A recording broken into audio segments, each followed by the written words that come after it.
Klay Thompson's a great defender. I almost said Kevin Garnett, but Kevin Durant is a great defender. The one player who's not a great defender of the big four is Steph Curry, and he still plays good defense. Yeah. Yeah, I don't think it necessarily guarantees a win for the Cavs. I think it just kind of evens it up, and I think it goes to 7. And I think the smartest thing for the Cavaliers, in my opinion, and this might just be because I think it makes sense, would be to try and get a trade with the Knicks. Give me Carmelo and Mindaugas Kuzminskis, and we'll give you Kevin Love and a pick. As a Knicks fan, that would be an amazing trade. I think I like Kuz, but he's expendable. He's an energy guy. He plays good defense. He's long, and his offense is coming along. Yeah. He'll be a good role player, and he could be that 3-and-D type that LeBron likes. And I think eventually he'll be like a Steven Adams type, a guy that comes on, gives you energy, plays big. He plays bigger than he really is. Yeah, because he's not that huge. He's like 6'8". Yeah, and he plays like he's 250, but he's not. Yeah. He plays like he's built like Draymond Green. Yeah, and he's not. He'll play defense on anyone, and he'll play against hard. Draymond Green. Yeah. So what about that? What if they target Steven Adams for the Cavaliers? Possibly, I think Adams he's quicker than the Lopez twins.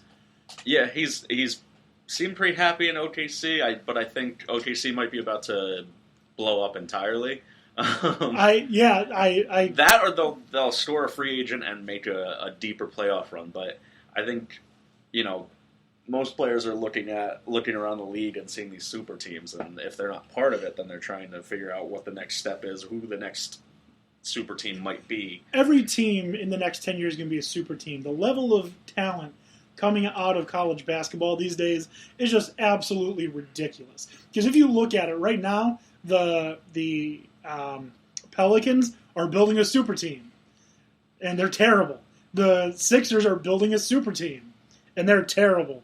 The Knicks, for all intents and purposes, built a super team with Derrick Rose, Carmelo Anthony, Joakim Noah, Courtney Lee. Maybe 5 years ago. Yeah, they were 5 years late on that train. Well, I mean... But I see what you're saying, because Minnesota's doing the same thing. They're loaded up on number one picks for years. Yeah. The Bucks look at the Celtics. I think if I'm a free agent, that's where I'm going.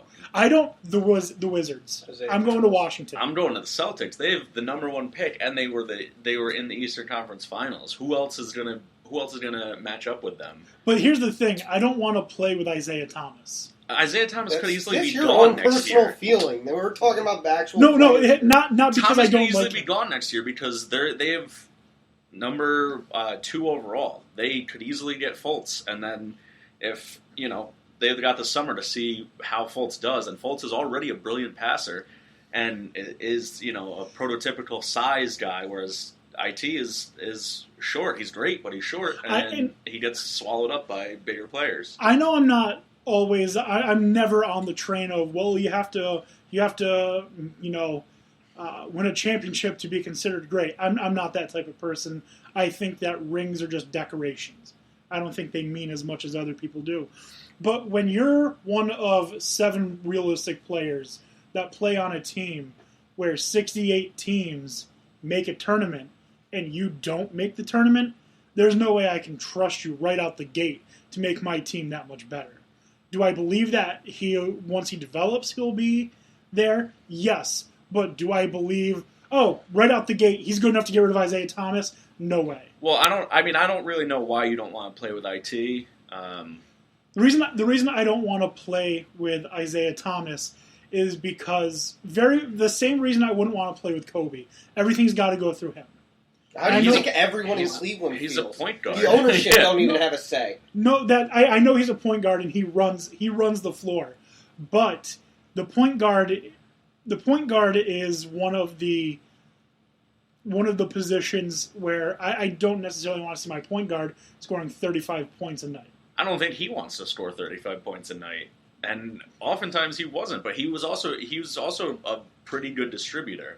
Yeah, and you have someone else on the floor that can pass very well. I would imagine Oklahoma that just allows City you to play. drastically disagrees with you. Why? Because look at how many points in everything that Russell Westbrook is doing. Who else? Here's the difference. MVP. Who else did Russell Westbrook have on his team? Once it's announced. He had Enes Kanter, Steven Adams, who seem like they're afraid to score. The Celtics have Avery Bradley, who, for all intents and purposes, should be an all-star. The guy is great. They've got Kelly Olynyk, who is slowly becoming one of the best centers in the NBA. They've got way more going on in those two than Oklahoma City has in the rest of the team besides Westbrook. I don't know if I completely agree with that. Marcus Smart. Yeah, what about him? They are way better than Oklahoma City. They're not that much better. And the fact that, again, if we said this when we were looking at the breakdown of the playoffs to begin with, most of those teams in the East don't make the playoffs in the West. No, but they're still ahead of the Thunder. I don't agree with that at all. Yeah, I don't necessarily agree either, because although the Thunder might not have star power, they still get it done. And it's not all Westbrook, even though obviously he's an enormous part of it. You still need the team to buy in and play together to even make the playoffs in the West, and to go toe to toe with a high powered scoring team as they did. Although Boston, if I'm reading this right, I just typed in the Celtics to look into their series against Oklahoma. They apparently are the front runner to get Gordon Hayward. Yeah, that changes their team dramatically. Exactly, and a number one pick, they could easily be looking like a super team in the next year or two. I don't think this year, but I think after that. And if you're a free agent, you're usually not doing a one and done unless you have a reason to, or you're drawn at the end of your career. And you're also drawn to where the money is. And Boston ain't paying much to what they've currently got. Exactly. So they can pay you right now before they have to, rebuy their star players whose contracts are coming up. If you're the Celtics and Derrick Rose comes to you and says, I want to play for the Celtics, but you got to get rid of Isaiah Thomas. No, he's old and broken. No, I would not sell IT for D Rose. 5 years ago, you bet your ass. Now, no. He can't make it through a full season. I don't buy into Derrick Rose at all.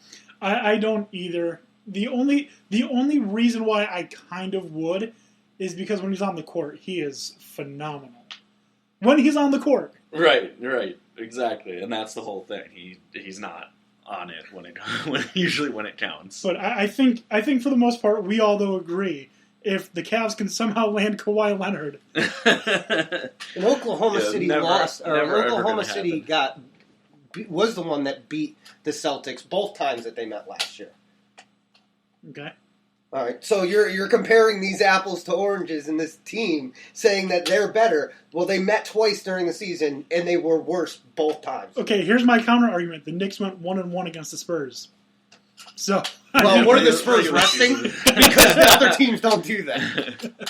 They went 1-1 against the Spurs. It's hard to say. It's hard to get a lot out of regular season. Playoffs is really where you see what teams are made of.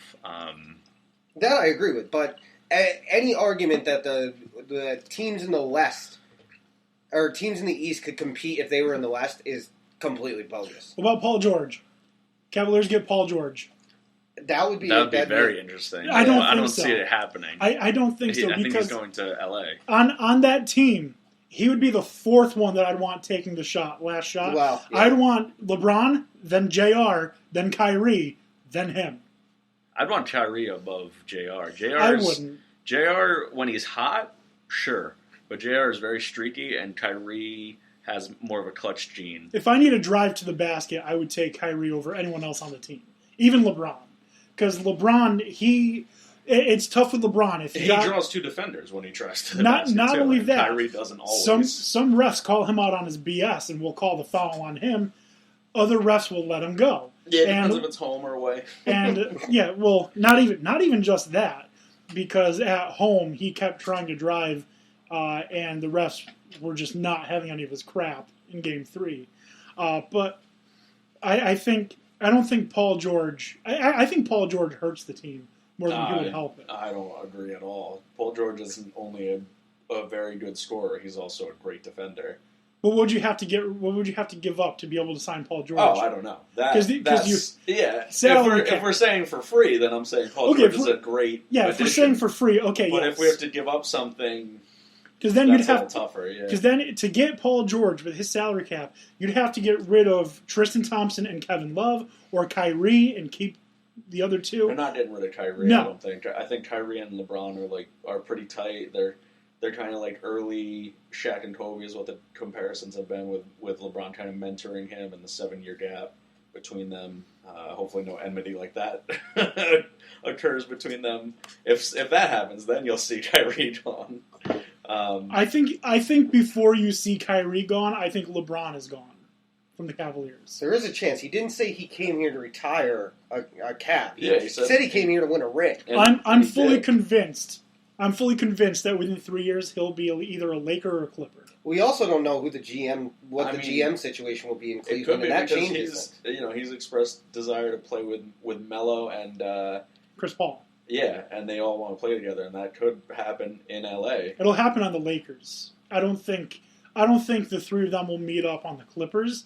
It'd end up being if the the Clippers blew up, then it could happen because they'd have the space if they got rid of if Blake. If they blow up, DeAndre Jordan, welcome to New York City. I think we would all like that. I would love that. All right, so him and Porzingis would be the twin towers of just shot blocking all day, and then Porzingis you can just kick out to the 3-point line on offense. That's the thing, and I know that a lot of people don't like him. But Joakim Noah is still a really good defender. Yeah, as long as he can get on the court. Yeah, if he's on the court. His IQ is still there. And he's a body. He's smart. He's a big body. He's physical. Slower than he was. He is slower because of the injuries, yeah. I would say. And mostly the shoulder is going to be like a huge thing. He's suspended part of next year too. But just like 20 games. Yeah, no biggie. Because he's like, I guess I am healthy. Yeah. Toward the end of the season, I'm healthy. Let me play. Oh, darn the suspension. Yeah. I forgot about that. Yeah. But I think he is a better asset than a lot of people give him credit for. I think it's also he's the only one that played defense. I think it's a mental thing to have him on the team too. As I do believe in mentorships because especially for similar positions. You got him mentoring KP and also Hernan Gomez and O'Quinn. No, Kyle O'Quinn, for being a smaller guy, very physical. Yeah, and what did he have? Like 100-something blocks this season? Crazy. So, O'Quinn might be on the trading block, though. I hope not. Because when I look at this team, if I see the team of the future, the team that makes playoff runs, I see Willie Hernan Gomez, I see Courtney Lee, I see Kristaps Porzingis, and I see Kyle O'Quinn. And that would be lovely to keep all of them. I just don't necessarily see it happening. They might trade O'Quinn while his value is really high and try and get a higher pick. If I'm getting rid of anything, I'm looking for a team that just needs a backup point guard. Ron Baker. Goodbye. See you later. I wasn't that impressed with him. I mean, I like Baker, he runs the floor well, but he's too erratic. He's expendable. I think everyone. He's like Nate Robinson. I think really everyone is expendable except for KP and Hernan Gomez. Hernan Gomez, even although I really like him, and I think he's going to be good. He's never going to be great. He's never going to be He's probably always going to be coming off of the bench. He's going to be an awesome bench player, but I don't think he's ever going to be starting center caliber. Oh, I think he will. I think even when Joakim Noah comes back, I think he'll be starting over Joakim. Possibly. And I think of all the Knicks, he has the most upside. I mean, on a good team. No, he will be the starting center for the Knicks when they're good.